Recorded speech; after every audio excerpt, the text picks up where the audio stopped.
Mokopane is gister tot stilstand gebring met 'n optog van karre deur die hoofstraat. Dit kom na 'n aanval op die plaaslike boer Johan van Rensburg en sy vrou Claudine op die plaas Cosmopolite, waarin Johan oorlede is en vandag begrawe is.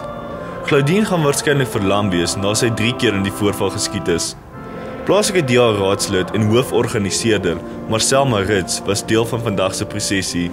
Ek voel dit was baie suksesvol. Ek dink ons het vandag ons boodskap gestuur. Ons gaan nie meer moord en misdaad toelaat nie. Die SAP sal begin opstaan en hulle kant moet begin bring.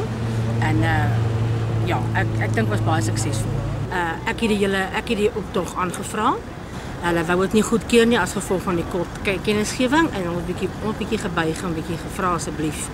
Terwyl van die Afrikaner volk moet ons ook net hulle 'n kans gee om hulle self te bewys en daardie het ons ander mense ook bygekry. Jy moet vandag aan jou eie veiligheid ook dan kyk. Die polisie kan nie by almal uitkom nie. So sluit aan by 'n gemeenskapspolisie dinge soos buurtwagte. Ek behoort self in 'n buurtwag in die dorp die Valke. Ek het vandag bygestaan met al die reëlings. Hulle het die marshal klere aangehad.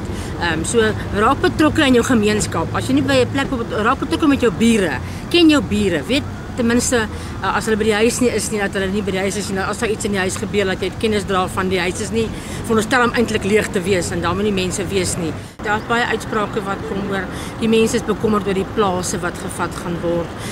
Almal verstaan nie mooi die hele storie agter die storie nie en as jy nie alles weet presies nie, dan jy maak jy eie gevolgtrekkings en jy neem aan jou plaas gaan net gevat word en dan is mense maar alles ek dink dit gaan toeneem. Ek hoop nie dit neem toe. Want ek meen, ou wil nie ou se lewe neem nie. Dit is nie vir my waaroor die lewe gaan nie. Ek dink die Here het maar beheer oor ons lewens. Geweld is nie, ek staan nie vir geweld nie, regtig nie.